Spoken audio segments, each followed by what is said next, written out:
Welcome. This isn't your average movie podcast. We go where no man has gone before. You know what I'm craving? A little perspective.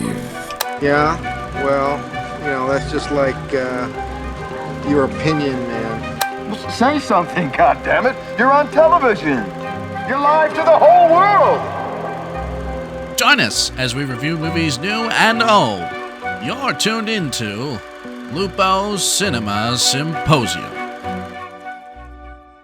Welcome back, everybody, to another episode of Lupo's Cinema Symposium. I am the hostess with the mostest, Lupo, a.k.a.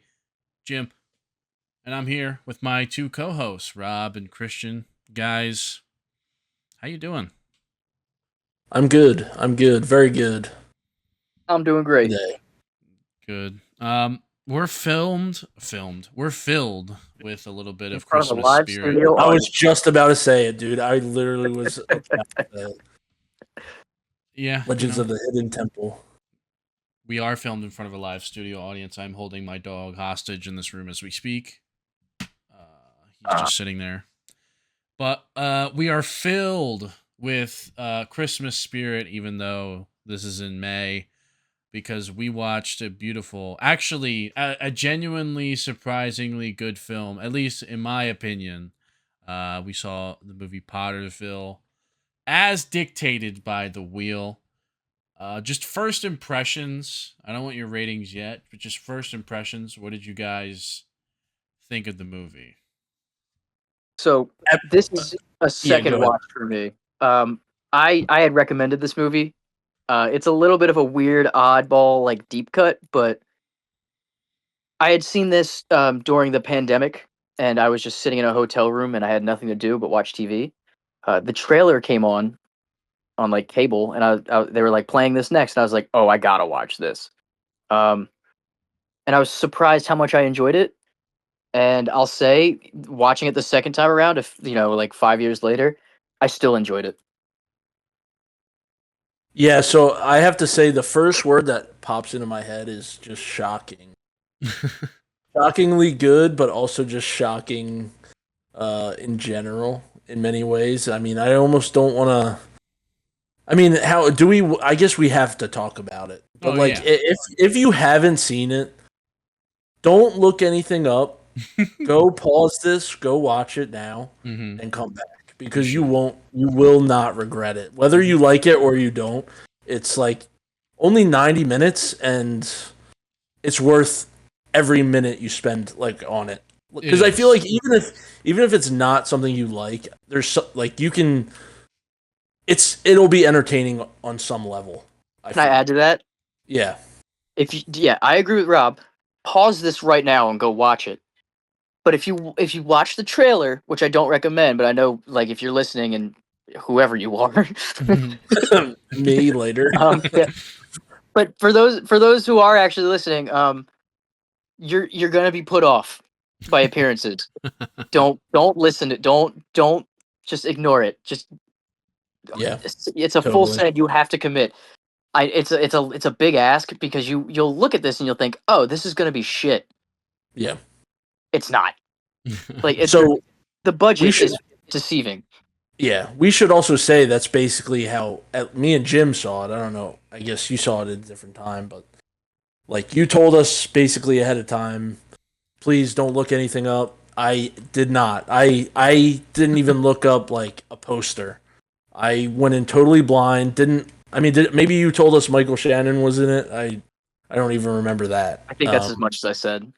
Yeah, so like I kind of didn't know genre even. So like it was a fun experience in the beginning just figuring out like what kind of movie it was. Yeah. Was it jarring when you found out was it for both of you? Was it jarring when you found out it was a Christmas movie when I first put it on? Yeah, well, no, I almost am surprised at how I just rolled with the punches. I was just kind of like, "Oh yeah, this is a Christmas movie. Okay. I can get down with that." Because I felt like I felt pretty strongly that this was either going to be like some kind of weird horror movie or like a some kind of artsy, like, I don't know, indie movie. I don't know. Right. But yeah, it's not. The first 10 minutes, maybe not even that much. It starts off very vanilla, like Hallmark movie. Hallmark, yeah. And you're like, because you guys both know me, like I'm like, Yeah. you know, I'm not gonna recommend something like that. Yeah. I mean, who knows? There's always time, but so like, when did the like I know we all know, but like when was your first clue that this wasn't that? I think when they were in the store talking, like you said, it's like a Hallmark movie, and it was almost like too much like that, and I was like, something's up. So like probably right before he went back to his house,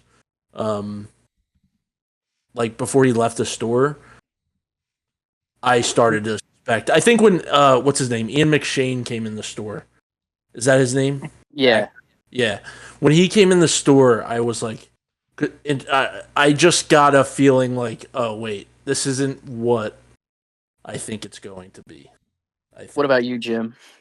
I am always last to pick up on these things, so you know, I thought that like there was like you could kind of to me it felt like there was a bit, and I thought the bit might have kept going if he like came home and he just had like some trad wife or something was going on. But the second I heard we got a puppy, Oh yeah, I was like, oh, that's not a puppy. But I definitely wasn't expecting the big reveal, which I guess we should pull the veil now. Yeah. The character was getting cucked by furry sex From the sheriff. Who was played by Ron Perlman. Of all people, yeah. Two furries. Listen, you gotta keep this tight to the chest. I'm important in this community. I'm a big deal around here. Which is also very funny at first because it doesn't reveal that he's the sheriff. I almost thought he was like like the mayor or something. Yeah. I'm not gonna lie, dude. I actually watched this again today. Just before we started, I watched it again. I liked it that much. And I have to say, on the second viewing, he really does such a fucking good job in such a like. I mean, he's in a lot of the movie, but like, it's not like he's the main character. He has some of the funniest lines and line deliveries in like the whole movie. He's so fucking good, man. I think everybody in this is kind of pitch perfect. I guess we should also say that too. There's like a lot. There's like, I mean, you guys would know more than me. So from your impressions, it was a lot of how did they get these people? Who are the? So there was like a lot of like people that you would know to be in this movie. Yeah, Christina Hendrick. Yeah, it's really fucking bizarre to be honest. Like Tom Lennon. There's a lot of people in this movie. Especially like not knowing anything, we're watching it and like, all right, Michael Shannon's in it. Like I've seen enough indie movies where like I know how it is. Like usually they get like one big name and then everybody else is kind of like, you know, where they save on the money basically to get that guy. Mm-hmm. This movie, like it kept being like famous people. I was like, what is happening? Yeah, my best guess is that someone's agent got them the script and they like sincerely loved it. I think it's Michael Shannon. Him and Ron Perlman produced it apparently. Produced by Josh Cook, Jonathan Gray, Ron Perlman, and Patricia Hearst. No producing tag for Michael Shannon. Well, he was an executive producer. Jim. Whoa! Okay. If you look a little deeper, cut. I'm sorry. Mr. Research man. You know what? That's on me. But definitely, I'll see myself out. They read this script about a guy dressed as Bigfoot, and we haven't even talked about the plot. We have not, which is the funniest part about the movie, because that scene with the furries happens, and you're like, okay, I get what this movie is. No, you don't. You have no idea what the movie is yet. They don't, like, that's like not even a big part of the plot. It's very tertiary. Yeah, so I guess we should probably fill in the blanks here. So this guy owns the general store of this small town in Maine or wherever the fuck. he gets cheated on by his wife, and in a moonshine induced It's just about the costumes. It's not cheating. It's just about the costumes. Yeah, we're not. The club doesn't even allow us to have sex. You're right. He goes on a drunken rampage, dressing up in a ghillie suit and a gorilla mask, and the townsfolk think that I almost wanted to say Godzilla, but I forgot what it was. Bigfoot has appeared. It's a Squatch. The Squatch. And I gotta say, that's like maybe one of my favorite scenes in the movie is him finding out about the Bigfoot sightings, where he has like the Green Goblin edits. Oh, yeah. That is very, very good. It's also kind of funny when he's like picking out the costume, and he's like, he just picks a gorilla mask. Like, I don't know, like why does that scream big? But also, why do people think he's Bigfoot? Like, it's so earnest. Like, everybody's so like just buys in. Every part of this movie is just like so bizarre, man. Like, so good. Yeah, these people like all just collectively, they don't even question. Yeah. They're just like, yes, we fucking saw Bigfoot. No, like they don't even. Nobody asks like, oh, is it just a guy? Like, no, they're just the whole town believes it from day one. It's beautiful. I also love that, as he keeps being Bigfoot, it gets more and more like nonchalant. Like, it goes from him like running around in yards and alleyways to like him just walking past somebody's house and waving before yelling. Yeah. I love him in the but I love that the motivation for him continuing to do it is that it's drawing tourism and like money into this town that he loves. And he's just like, yeah, you know what? Why not? It's such a bizarre like mental gymnastics reason to continue. You know what though? Like, I feel like the earnest ending that it has like is so perfect. Yeah, I agree. I like it. I mean, I'll say this. I do think the ending loses a little bit of steam just because of how earnest it is. Like I was laughing almost the entire movie until like it feels like they switch over into, okay, now we're at the end, and now like it does lose a little bit of momentum, but like it still works. Yeah, I like it because of. I think it just it fits what the movie is. The movie is not a straight up like wacky, like Judd Apatow comedy type like bit. It's like a wacky, it's a wacky fucking fake Hallmark movie almost. Like it's like it's like almost a satire of like that kind of movie. So I like all that stuff. Like we talked about the similarities to like It's a Wonderful Life.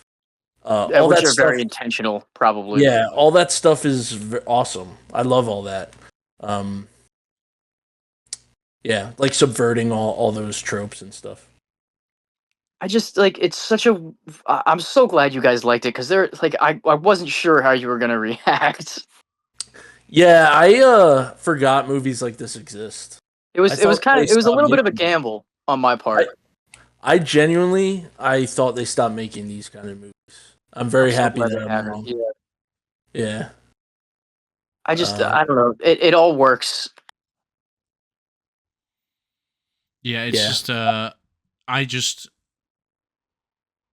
I truly am like this is a very entertaining movie. Like I genuinely enjoyed every second of it. If I had stumbled across this on my own, I would have not kept it a deep cut. I would have been like forcing you guys to watch this, like honestly. And we'll get into it a little bit when we give like our ratings and stuff. But people like fucking they really hate this movie. Hated this. Yeah, I'm very like surprised. But you know, I think didn't give it a chance.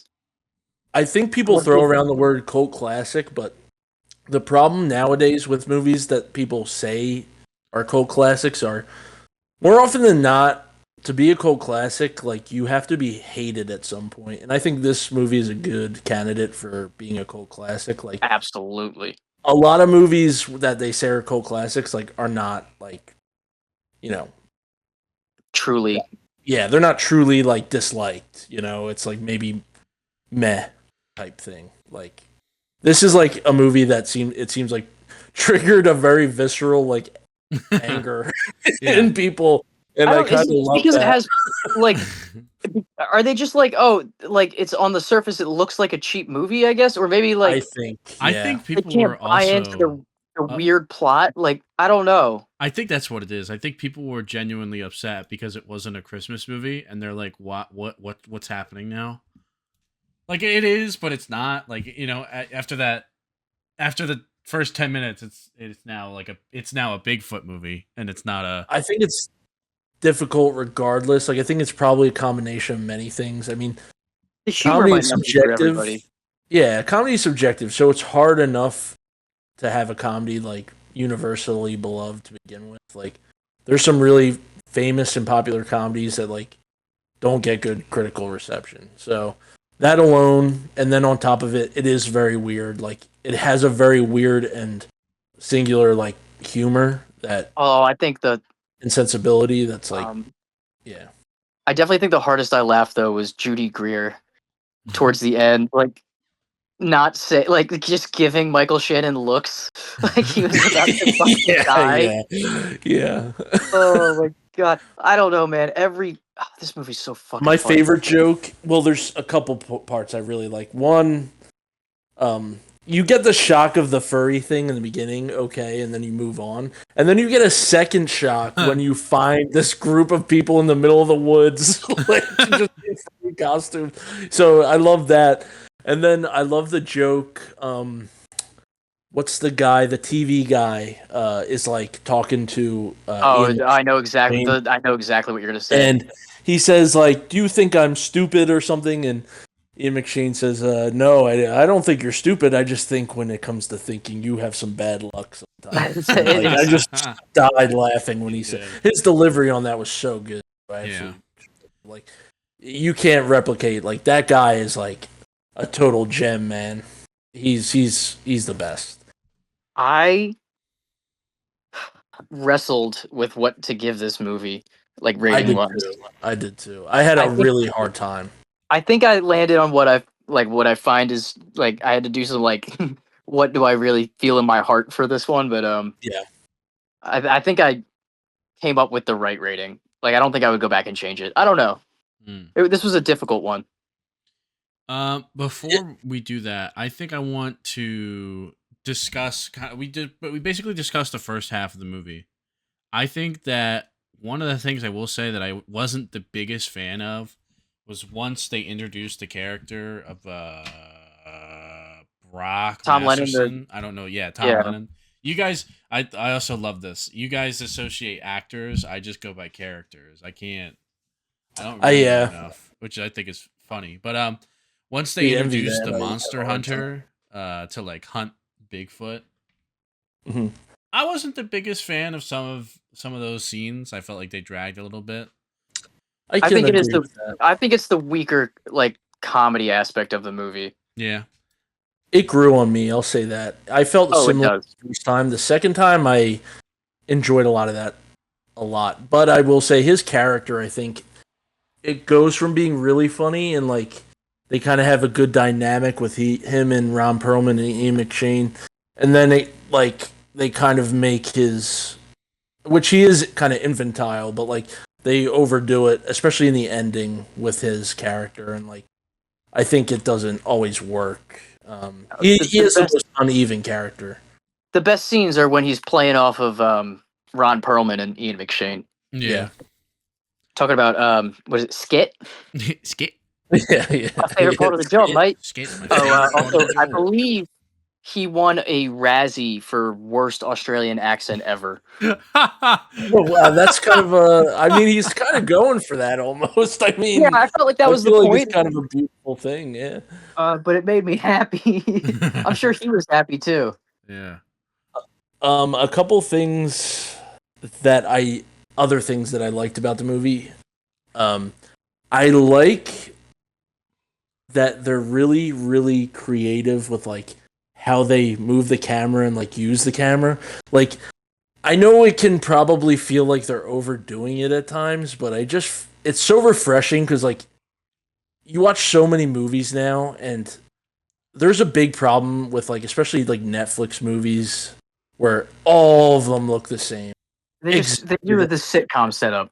Yeah, it's all muted colors and like either steady cam or like like just stand still. It's just there's no creativity with like that part. So like this movie, like even though in some respect it does look cheap, like it's kind of it's nice, it's charming, and like even the color, like it looks nice. Like yeah, right, it does look like a Hallmark when movie, but it's kind of the point. It almost is like endearing. It's like it does feel like that's like intentional, at least some to of me. the I don't know what you call it because I don't know everything about film unfortunately, but like I don't know if it's like the color palette or the Yeah, saturation or it was beautiful in some scenes. You're like wow, like yeah, I but agree. like Especially in the store interior, they did a really good job interior. yeah, they did some really interesting camera work. I agree. Which is crazy. Like I don't know if it was just they felt like they could take more risks because of it was this kind of movie, or if it was like just a genuine effort. Not that it wasn't a genuine effort, but you know what I mean. Yeah, no, Like it's a little wink, wink kind of movie. It yeah, is. like It's a satire they knew that in a they lot had of a ways. creative license to kind of play with, and I think they really took advantage of that. Yeah. And then there's one thing, and it's a big thing that I almost want to say I hate it and it's done terribly, but at the same time, it's kind of fits the movie perfectly. Um, are you guys ready for the negativity to kick in? Sure. Or Yeah, so the music is so bad in this movie, and it's not only bad, it's mixed really badly. There's a scene where Ron Perlman gives a really funny like whip that's like so drowned out by this fucking like free, what do you call that, Jim? Like free music on YouTube. Like copyright free music. Yeah, it's like this free music, and it's like just drowning out this actor, like giving an awesome comedic performance, and it's just like, who who mixed this? I think Um, they probably genuinely did not have the budget for it. I yes, and that's why it almost, and it's only a few. There's only certain scenes where it's actually like noticeable. Most of the time, yeah, it's goofy, but like it kind of fits the movie. So like really, it doesn't bother me that much. I mean, the movie is goofy, so like the music being goofy is kind of like on brand. You know, how can I be mad at it for that? Um, They but definitely it is spent bad, half their budget on the suits. and the cast, Yeah, probably, yeah. But yeah, yeah, the because they're not like the A-listers of A-listers, but those guys definitely don't come cheap. yeah, yeah. I don't think so. Although I could see like Michael Shannon and Ron Perlman are like real freaks. I could see them doing that for free. Tom Lennon. I mean, he definitely does. But yeah, that was the only negative thing I had for it. I mean, it's impossible for me. This movie like spoke to me in ways I didn't know were possible anymore. So like it was impossible for me not to just like absolutely love this movie. I recommended it right away to like everybody I knew. So I'm glad that I could open your eyes to this one. I wasn't sure if you were ready.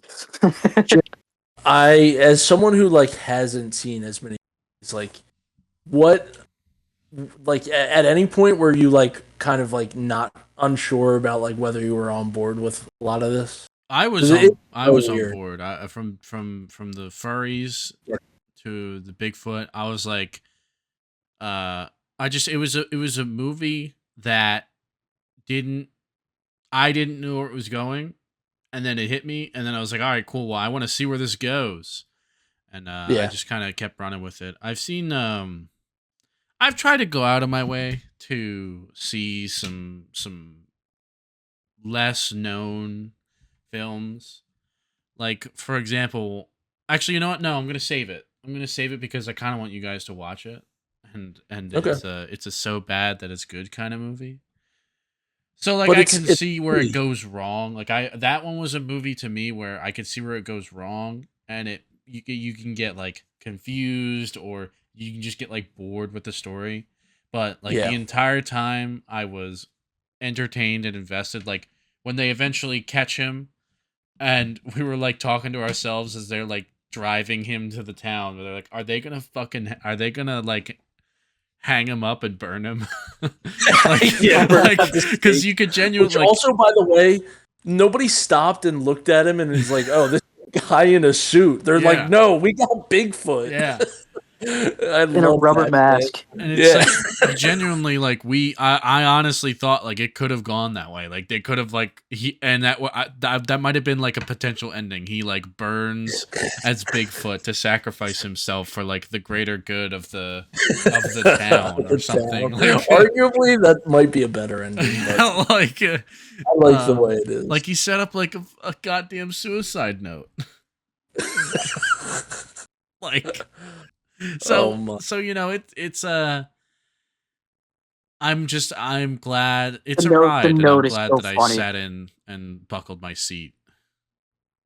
Just the fact that he's like, I have to do this. Yeah, yeah. The other like basically he gets like his wife leaves him, and then like I forget the chick's name, but she's like the employee at the store, and the whole time she kind of like feels bad for him. She like finds out that he's Bigfoot, and she's like, "You don't have to do this." He's like, I am going to be here tonight. I have to do this. They'll kill you. I'm- Your drip is too I'm so hard. Your happy. swag is too tough. They'll kill you. Yeah, yeah. have to. It is nice though for this movie to be so like maligned. Like, what are the odds that all three of us would be like, "Oh yeah, this is good. This is we all get this. I we all honestly, understand this." I thought it was going to be low. I thought you guys were going to think I was insane. I really wish. I think it's more insane that many people like, because like it's not like this had like. I was looking on Letterboxd after we saw it, like just because sometimes you can see how many people review something. And that kind Yeah. of it tells you how how many people have seen it and stuff. But like it's not like this had like 800 reviews. This had like 2,000, I want to say, or something like that, which is like not a ton, but it's enough. And for people to like hate it so much, I just don't like. Smile, be happy, yeah. enjoy your life. Why are you so angry? Yeah. Like, what are movies if not this? You know, I don't know. It's fucking an awesome movie. I love it.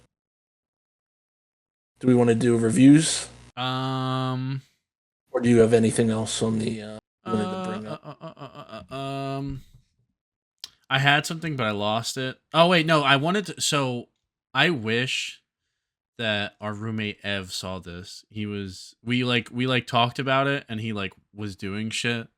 I really wish he saw this because I think he would have found it very funny, but at the same time, I think that it could have very easily gone either way because I see him as a normie. Again, I'm going to use him as our like normie. What do you call it? Yeah. Like bar He's because he enjoys Young Yeah. Sheldon. In fact, Yes. as we are recording this, fun fact, he is watching Young Sheldon Young as Sheldon. we speak. Yeah. Please don't equate young Sheldon. to this. I could see him laughing during the movie, but I feel like he would say stinks. But like then he would laugh the whole time, like that type of thing. Which, and in one respect, like I could understand. Like I think I probably end up Saying it share. stinks and acknowledging it can be funny is totally acceptable. Yeah, like I think this is right up his alley, though. Yeah, I agree. Yeah, which is why I think that it would be like great, but I feel like I would get offended if you found it. We need to do like 30-second reviews by Evan. Yeah. Yeah. He's so busy watching like TV shows. He's a TV guy. There's nothing wrong with that. I mean, we had a half an hour conversation about MASH before we even started this podcast. Tune in to see that.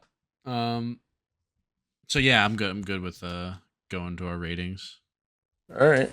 Well, I'm gonna tell you guys, I gave it 4 stars. 4 Wow. freaking stars. And like Christian said, I had I had a crisis of faith like about this. Like, Trying to rate this. like, It's well, so yeah, enigmatic. it was like anywhere from like. At first, I will say I gave it 3, but I was thinking like 3.5, and then I woke up today, and I watched it again, and I just felt like why not just be happy and like what I like, I'm not going to be ashamed. I love Pottersville. I'm a Pottersville head. I'm not going to hide it. This is more than I could ever ask for. Dude, like I thought I was gonna get one of you, and I wasn't even sure which one of you. So yeah, I rated Pottersville the same as Heat, I believe. Which is pretty Wait, crazy to say. that's actually an interesting exercise, which I am about to go into my to see what I could equate. tell you some other movies I rated it high.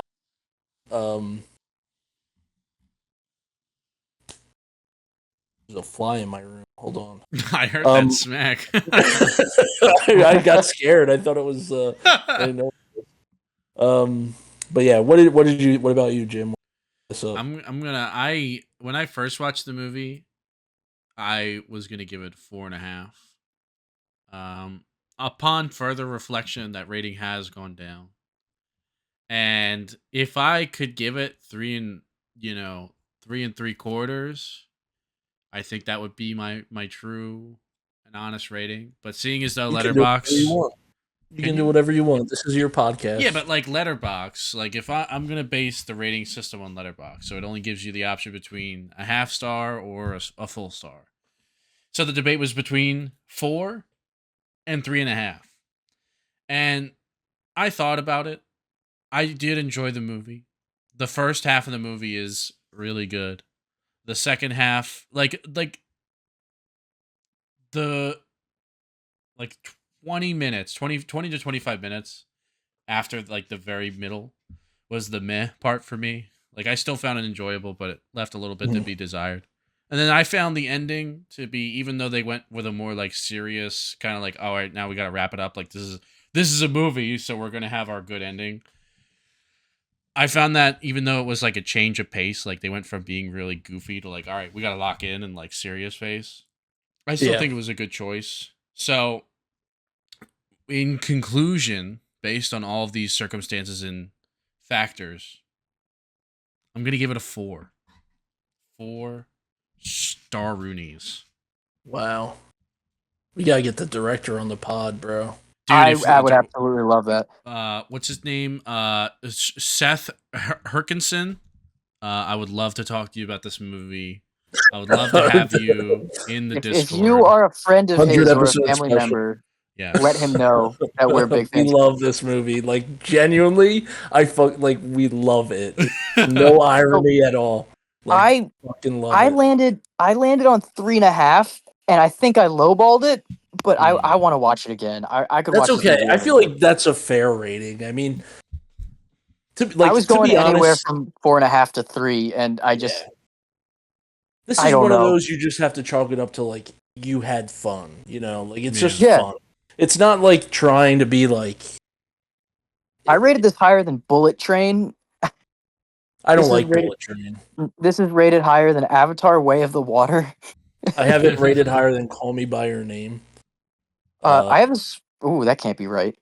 Avengers: Endgame. Once Upon a Time in Hollywood. Top Gun: Maverick. I might need to look at Top Gun. This is rated the same as Big Trouble in Little China for me, which I feel like is kind of a perfect analogy of just a. Yeah, that is a good one. Yeah. I gave this the same rating I gave Gattaca. That's a callback. Real ones. It's definitely higher than Dirty Harry. Yeah, fuck Dirty Harry. What did I end up giving Dirty Harry? I feel like I'm a very positive person. I feel like I give a lot of high ratings. It's okay. You're allowed. This movie, you know what though? You're right. This movie is just fun. Like, yeah, it doesn't have to be the best movie. I Yeah. don't need to watch a 5-star movie to have fun. Like I want Yeah. to watch a movie that Yeah, people I care agree. about and like we're passionate about and just like believed in. And like I don't know, this movie. You're right, Robbie. This movie is just like it makes you believe again. Yeah. Ultimately, So that's the Big point way. of actually, entertainment, you know? ironically, much like a Hallmark movie, like for Hmm. normies, it's No, like a this was for people who don't like the Hallmark movies. yeah, yeah. This is a Hallmark movie for non-Hallmarkers, bro.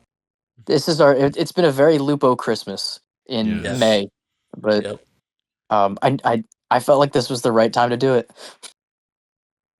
I loved it. It was So great. this might be my biggest success of a movie recommendation I think ever. Oh, this yeah. is the biggest success of the wheel in general The so wheel, far. This is the why I wheel didn't get pipped giveth. for weeks on end. Yeah, it is. Yeah, You were saving up your it good was karma. the what did Jalen Hurts say? He said something. He, he learned how to win from losing, or Yeah. Yeah, exactly. Well, I have more of these that maybe I'll take more risks now when I'm Yeah. doing the wheel. and they'll never live up to this. No, absolutely not. Nope. Absolutely not. The wheel giveth, and then just as quickly, the wheel Taketh away. taketh. The wheel taketh. Which brings us to I guess our next movie when we get there Next week. next week. Next week. Because the wheel did take it away.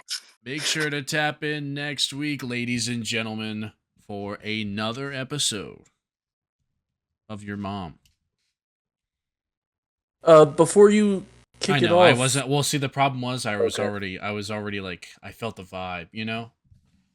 I mean, I'm we not, could. I'm We not could. gonna. End No, no, it. I no, was going no. to say I what, was just. what we I could got do. stuck in an What we animation. I got stuck in an animation. you I, were Fuck it, we'll emailing. do it live. I was I just had going to to say email. we didn't do what we watched, but No, really I no, no, haven't no, watched no, that. no, no, no. Well, No. What did you it- watch? Andor. keep in mind we have to talk about this for the next one we're recording too. Yeah, we're spoiler Well, alert. we can. We're gonna I'm record going to those the save same some day. for that. All right, I'll do mine. No, it's okay. Follow me at Rob Brett. No, let me do it. Okay. Okay, follow me at Rob Brett at Letterbox. I watched Andor. That was I started it. I'm not done. But it's good so far. I'm still getting into it. And then I Attack of the Clones again. And oh boy, it deserves its own. And that's it for this week. I'm receiving information live as we speak, as we are streaming. Seth Herkinson is working under some sort of creative collective known as Odd Machine. So Okay. I'm doing a deep Yeah. dive. I'm doing a deep dive. I'm contacting him What can I as we do with speak. this information? I'm contacting him as we speak. Crazy. Reaching out. Listen to our bad podcast and tell us what you Be think. the first. We will finally have an audience member, bro. It's when crazy he because listens. you could see his phone number is very easily Found. able to be looked at. Yeah. We're the only ones seeking this guy out, apparently, which is insane. Yeah, which Yeah, well, honestly, he's working for Odd Machine, so they're We need to doing watch good. more of his I movies. want this guy to make more. Yeah, I fucking love that. Well, he does We'll get some questions together for him. I think he does like ads now. Like he has 2 ads for Caterpillar. And Michelob. He's got a Michelob ad. Another Caterpillar ad. Oh, it's got what's the dude's name from Dirty Jobs? It's got Mike- Mike Rowe. Mike Rowe. He's got Mike Rowe in a commercial. Anyway, I'm sorry. I'm screwing the pooch here. All right, so we're gonna head out. Okay. Goodbye. Yeah, goodbye. Sayonara.